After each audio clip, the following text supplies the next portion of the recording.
Hello, welcome and kumusta. Thank you for joining me. This is How, your occupational therapist, and welcome to OT Conversations. This conversation and this talk is intended to clinicians who's interested, or those students who wanted to learn about occupational therapists, or for those students who wanted to learn about occupational therapy. And it varies. The theme of these talk varies from a relevant information involving occupational therapy. It can be a rant involving occupational therapy. It can be a celebration of situations like rollicking information about occupational therapy, or it can be a celebration of individuals, which would be a rollicking individual of occupational therapy. So whatever the topic and the discussion, it's going to be a riot conversation or a riot talk, because I'm the only one who's speaking at the moment. Every now and again, I will have some guests, but this time it's just me and you. So let's get on with it. Where are we? What are we doing? I know the topic of today is this term called inappropriate referral. Okay. I have come across this many times. Inappropriate referral. How does this happen? So scenarios would take place where you have people in the ward if you are working in a hospital. And again, the context for this discussion is about being in a hospital, okay? And there will be some services that will ask for occupational therapy's input, and so they would refer the case over. Let's talk about a referral. A referral is a process of another profession asking you to have a look at the case. It's a request for assistance, a request for help. A referral technically is something that we should be welcoming, because a referral is a request. It's a reach out to us and asking and seeking for our opinion and perspective on a particular matter that could be within the scope of our practice. It could be within our remit. That's a referral in a nutshell, in a very simple term. Things are asked of us, particularly with the things that are within our remit. And if you think about it, what is the remit of occupational therapy? It's huge, isn't it? It's for skills for the job of living. It is ADLs, a lot of things to do with a person's washing, dressing, toilet hygiene, grooming, oral hygiene, emergency response, medication routine. Anything that has to do with the personal care is our remit. So people can ask us for those help. If there is a concern about the home environment, the person living alone, that can be a remit of occupational therapy. Why? Because it is performance context. And if there is a problem with a person engaging and living on their own, what can be the problem? A person might have problems with shopping or some of the domestic tasks, in which case we can look into those things. And if the person cannot engage with it, the intervention would be a supportive intervention, meaning we need to put in some measures and support that can help the person. We don't necessarily have to do it ourselves, because there might be some other professionals that would help on that, particularly the social worker. But it is still within our remit to identify the problem, establish the problem, and solve that problem either by directly addressing it or by passing it on to the professional or the professionals that will do it. That's why one of the interventions is referral to other service. So that's one remit of occupational therapy. What if there is weakness? That's very easy. So it's not just a physiotherapist's job, it's performance component. Is it our remit? Yes, performance component is within our remit. What if the person is confused and agitated? These are again behavior, these are mood, these are cognitive impairment that may be acute. And cognition is a performance component. It is within our remit. So we can help on that. What about if there is a family situation? Can you come in and help? Is it within our remit? It's performance context, isn't it? What kind of context? It's the social context. Is it within our remit? Yes, it is within our remit. A lot of things, because it involves a person's way of life, it then becomes a part of an area that we should be involved with as occupational therapists. Nothing about the situation or very little things about situations can be considered as inappropriate. So most referrals, I would welcome them and I would treat them as appropriate because they're consulting us. A referral is an act of consultation, and I find that to be a compliment when people are asking for our opinion on matters. So we should welcome these referrals. And my advice would be to minimize or at least avoid using the word inappropriate referral. When you send it back and you say to your referral is inappropriate, what does that say to the person who's asking for your help? It's brushing it off. You are not welcoming, you are not helping, and therefore you are teaching this professional to actually not do it anymore, is the referral.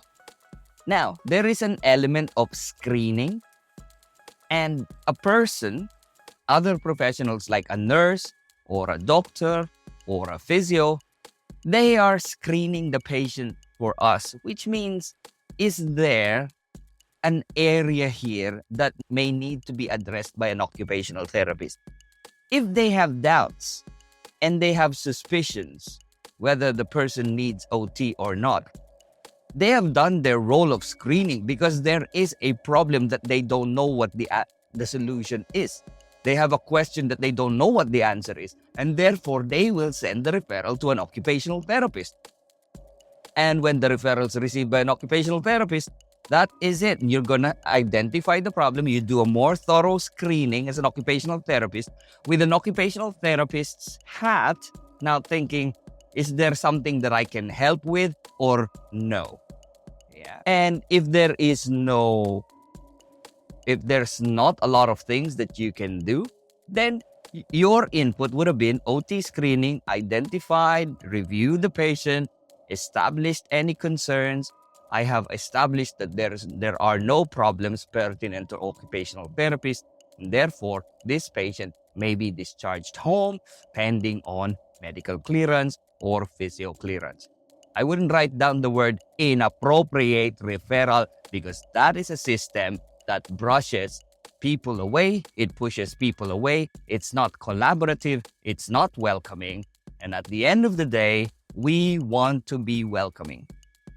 The only inappropriate referral that you can say, and I really don't want to use the inappropriate referral, but sometimes you may have to do that. If they refer a patient over to me to do a blood test. But even with that, I will write down to the referrers, thank you so much for the referral for a blood test. While I welcome your efforts to ask me as an occupational therapist, it is beyond the role or the scope of my profession. Might I recommend that you pass on the case over to the appropriate phlebotomist, for example. That is returning it gently. Or if you want to act on it, a better helpful way is if somebody's been referred to you, if you have the time, then you can pass it on to the appropriate person, but you still have to inform the person. Dear referrer, I have received your referral and it is beyond the scope of my remit, but I have forwarded it to the person or to the professional that can help on the matter, and the name of the person is this. Please direct future communications with this person whom I have forwarded this case on to. There you go. So even with that, a referral, somebody came into you, you've identified the problem, it is beyond your scope, you even have made that further referral. And again, anything you do matters and has an outcome. If you think of it that way, that act of moving and passing the referral over to another and to the appropriate person, that is still an OT input. That still is a good outcome because the person will still be seen. Yeah. Another thing is, the only inappropriate referral that I would say to be inappropriate will be those actions that is not within the scope of the profession. For example, somebody refers to me for medication review, then that's really a wrong referral. And I would suggest you pass this on to the appropriate person that can review these things. Those are the things that I would say. But anything else, if there is a question about safety that involves performance area of ADL, work, leisure, that involves the performance context of social context, environmental context, uncertainties, and that involves areas of performance components, of cognitive, physical, emotional components. Yes, welcome. They are all suitable for occupational therapy. So if you think about this, guys, there is a lot of things that we can do. And we need to be seriously proactive about doing the things that we need to do. And actually, I've been conceptualizing these model of work practice. It's not just the ethics. I don't have a particular name for it yet. It's called How Can I Help? And I don't know whether I have mentioned this already in some of the podcasts that I have. How can I help? If you have that frame of mind where you're there to help, nothing is ever going to be inappropriate. You're there to help. People are reaching out to you. They're asking for your opinion. They're asking for help because they think you can help. If you have the frame of mind that you're there and making lives easy for other people, not just your patients, but for your colleagues, the nurses, the physios, the doctor, you will be there and you will be remembered as somebody that can help. For as long as it is within the working hours, I wouldn't brush it aside. During 8 to 4, if it's 7.5 hours of working, during 8 to 4, the job is all about helping. So why would you deny or why would you not do your job within those hours when your job is to help? I have had a recent encounter with some social workers, and there was this movement to get another or some kind of a recruitment drive and initiative. And I have been there and I've picked up a few things. The concept of the social model from the social worker, that's one thing. That's very similar. The concept of medical model and the social model. And the one thing that social workers are owning up to, and it's making it theirs. They're making it their own now. In general, I could be wrong, but it is because there is statutory or there is rules about this, and they're the ones that are looking into these things where legal matter is involved. You know what it is? It's the mental capacity. They are becoming more and more of an expert on these things, where I believe back in the days, it has always been occupational therapists' area because we assess cognition. Now, the skill is dwindling. We are avoiding cognitive assessment.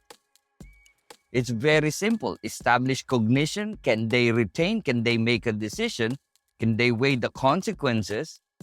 And if they can do these things, the person has capacity. I'm going to put my stamp into these things because it's my job. I'm an occupational therapist.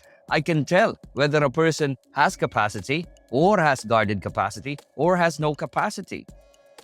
But is it happening now that we are avoiding it because of work commitments? We don't have time. We don't have time. We don't have time. The tune of that. We don't have time. We don't have time. So OTs don't have time and therefore it's gonna be taken. The job's gonna be taken. Social worker has taken that job. Yeah. And now we are de-skilled. The OTs are de-skilled. And now we are complaining that nobody knows what we do. Yeah. And the social workers are complaining about that too because it's really busy. It's really hectic out there in the community.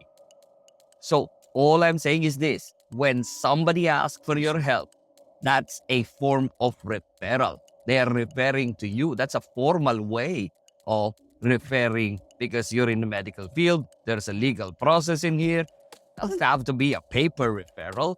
Yeah, just remember, guys, referral can take many forms. It can take the form of a written referral.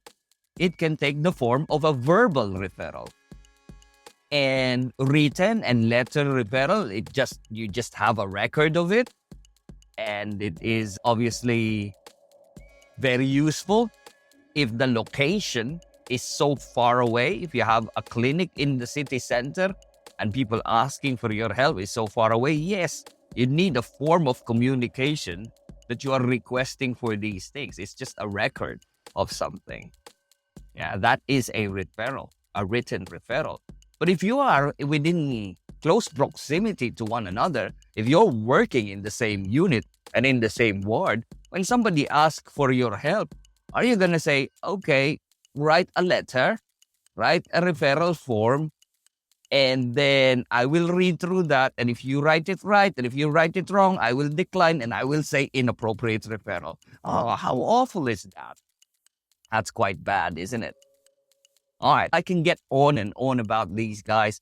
Just remember, try to be helpful, doing what we can. Let's be proactive. Let's be helpful. When people are referring, they're asking for our help. Let's have that frame of mind that we want to help, that we can help people, and minimize or eliminate that word inappropriate referral because that's such a negative connotation. I don't know what's the way around it. What's a better way to say it? I have addressed, I have screened, and I have found that there are no concerns pertinent to occupational therapy. And therefore, this person can be discharged home. Even with that, the screening alone is an outcome. If you're getting paid for it, that's something that you should be charging for. Screening. Yeah. All right, guys. I hope you learned a little something today. This is really a controversial talk. Is it a rant? I don't think it is a rant. Is it a relevant information? I think it is. Is it random? Based on my podcast, it's likely to be random because whatever it is that comes to my mind, really. But it's a really relevant information involving occupational therapy, which makes this talk a riot conversations. I hope you learned a little something. If you did, and if you did learn something, talk to your friends, have this discussion, have this debate, a healthy debate, have a conversation, learn together, grow together. Just remember, anything you do matters and has an outcome, and that even involves looking at the referral and then passing it on to the appropriate people. Okay, until next time, guys. Bye. If you enjoyed this podcast, talk to your friends and colleagues about it. Like it, subscribe, share, and do what you can to appease whatever algorithm that is at play. Just remember, guys, anything you do matters and has an outcome. Until next time, bye.